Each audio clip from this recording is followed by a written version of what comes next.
Coach, 10th year of ManUp. It's hard to believe it's been 10 years. But for those who maybe not be familiar with ManUp, just tell us, what is ManUp, why did you start it, and why are you so passionate about this? It's really interesting. I was thinking a lot about it, particularly on my way driving in today. 10 years ago, I had 3 kids, 12 years old or younger. Wow. And so I was seeking community support. I wanted to, grow as a godly husband and father, and wanted to seek community and people who were like-minded in that way. But also, my boys particularly were at an age where they had friends, and I saw the fatherlessness in our community. Mm.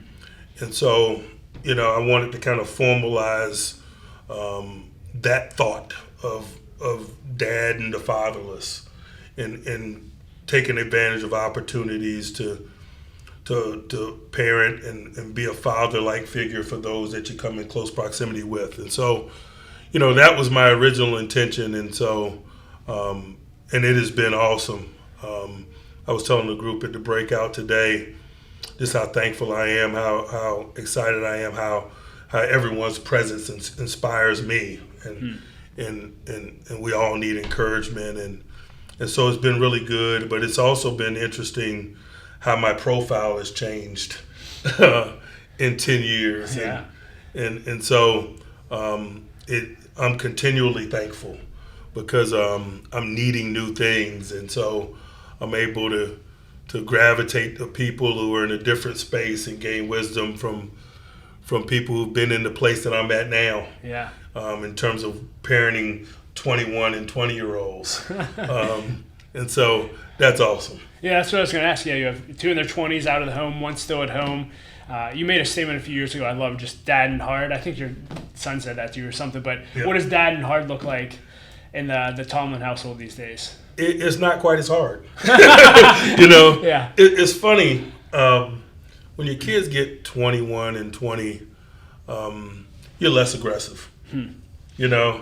I'm appreciative of them sharing what's going on with them.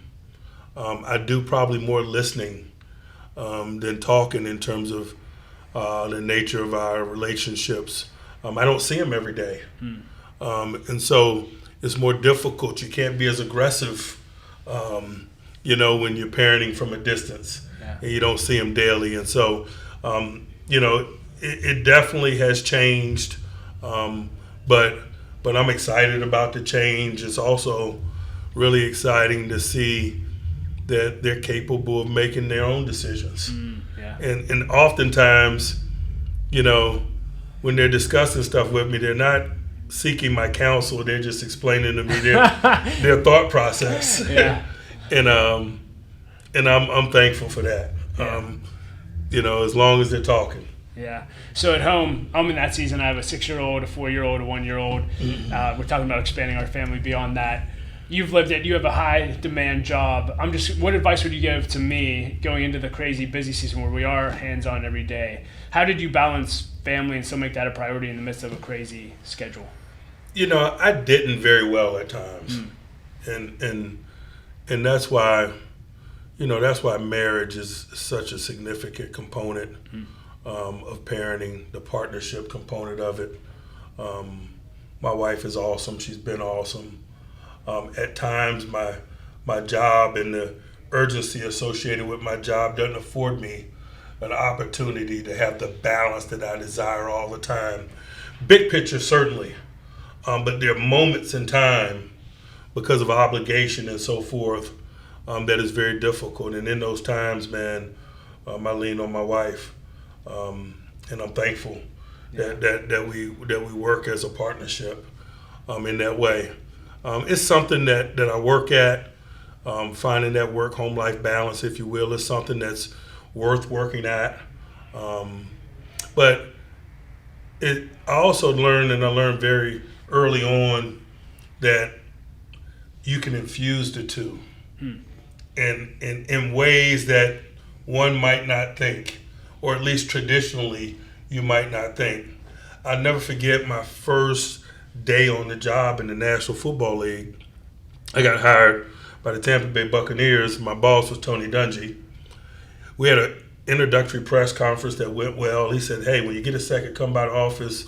He had something he wanted to run by me. No problem. I went and put down whatever I had, and I immediately went to his office. It wasn't like I was going to keep him waiting. I go in his office. His son was sitting on the floor with a PlayStation game projecting onto his big screen where he watches film, but his son was playing video games on it. That's awesome. And it was just, I was like, I didn't expect to see that. Yeah. And so it left an imprint. I'm thankful that I was able to work for guys like Tony Dungy and see some of the things that I saw from a leadership perspective, where balance doesn't always mean dividing your time, but sometimes balance is infusing the two where appropriate. It's so good. And what a vision that was for me to walk in his office. The first time I ever walked in his office, and his son was playing video games on his big screen. So did your kids get to do that? Absolutely. I took my boys to camp. We moved into camp together. Wow. They've spent more days at Latrobe probably than a lot of professional football players. And so, I learned that. I learned that that's something that's possible. Yeah. And in traditional thought, I don't know that I had an image of that. I had to see it, and seeing it helped me in a big way. Yeah. I'm curious for someone who may be watching this and maybe they're on the other side of dadhood, their kids are out, and maybe they missed it. Maybe they weren't a great dad. Maybe they weren't present, whatever. What would your encouragement be to someone who's on that side of being a dad? A couple things.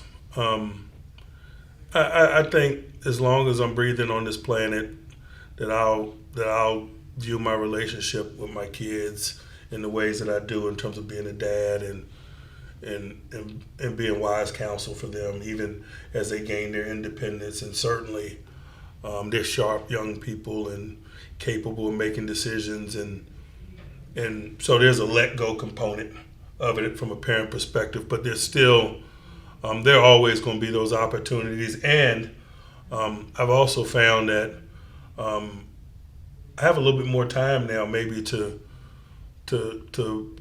be a dad to the fatherless, the young people that I come in contact with, that I mentor. I have more time for them now because my sons don't live at home. Yeah. And so I can be helpful, man, and productive in a lot of ways, not only for mine, but for those that I come in proximity to. And that's important for me too, being someone that came from a broken home. And part of the reason why I gravitated to sport is because I just admired my sport coaches. They were examples of the type of men that I wanted to be like. And so I gravitated to that. And one of the reasons why I probably pursued the vocation of coaching. I had no idea that I'd be coaching grown men at the professional level, to be quite honest with you, and definitely not the head coach of the Pittsburgh Steelers. I just wanted to impact young people, and particularly the fatherless. Yeah. All right. Coach, it seems like every year you have a different message on your heart for men and dads. What's on your heart this year? It's interesting, and I think that's the beauty of being able to come here for 10 years. My profile changes, and so do the issues that come with it, and so it's new things to talk about and new opportunities to learn and share. My parents are getting older, and I moved my parents here years ago because we have 3 kids, and so we were playing zone, my wife and I. And so, they were retired and provided an opportunity for us to get some assistance, and who better to help raise your kids than your parents. Yeah. But over the course of the last 10 years, my stepfather has Parkinson's, and they've gotten older, and so I moved them up here to get help, and now I'm in a position to kind of help them. And so I was sharing that with the breakout group today, that what an awesome opportunity it is, and what a blessing it is to maybe get some parenting opportunities in regards to my parents. Yeah. To make sure that they're comfortable, to help them with life, and to be close by to make sure that they're getting what it is that they need, and medical attention and things of that nature. And so really cool to be where I am in life. I'm thankful for it. I don't take any of it for granted. It's a blessing. But it is ironic. Yeah. 8-9 years ago, man, they came up to help me parent, and now I get the opportunity to help them with some of the challenges that older life presents them. Yeah. I want to move into some more fun questions just with what you do vocationally. You're entering your 16th season as a coach. Do you have one or two favorite moments from your 16 years with the Steelers? Oh, man, there have been so many. To me, as funny as it sounds, and it, because it's insignificant, there's so many more significant moments. But one of the things I enjoy most is driving home after a 1 o'clock home win and sitting in traffic and just looking at Steeler Nation. Whether they're walking across the street to the T or sitting in traffic themselves, it's just really cool to get the job done, whatever the job may be that week, the challenge, the win. But to entertain, to see the impact, to see how happy everybody is. I've grown to really enjoy that. That's the best part of the week, any week for me. That's cool. It's about 5:30 or so. I'm getting in my car, leaving Heinz Field, and sometimes the trip home, and I probably live 4 miles away from Heinz. Sometimes it may take 45 minutes or so. Wow. But it's a cool time. Yeah. Because I've been at it long enough that I know that Monday's problems are waiting on me. I'm not thinking ahead to the next challenge. Wow. I actually have a few minutes to appreciate what transpired and to watch the fans enjoy it as they move on with their day. That's just a real awesome quiet time for me. I don't turn the radio on or anything. I look around and take in the sights and sounds as I make my way off the north side after the game, and that's a pretty cool thing for me. Yeah. And last question for time's sake, but I'll just leave this open, and it's a podcast for leaders. Anything on your heart for leaders as we close up? I say this often, but I don't say it enough. One of the number one tools that we have is listening. I believe as leaders, we got to continually listen. We got to continually be open to new and different ideas that might be different than ours, that might move us in the group that we lead forward. And so that's something that I continually acknowledge. I have a note card that's on the corner of my desk that says listening is a skill. And I leave it on the corner of my desk because I just want to remind myself that things that are skill related, you better continually acknowledge. You can work at it, you can get better, you can also get worse. Wow. And so, it's like swinging a golf club. It's a skill related thing that those of us that fail at golf the way I do understand. Yeah. And I try to treat listening with the same level of respect.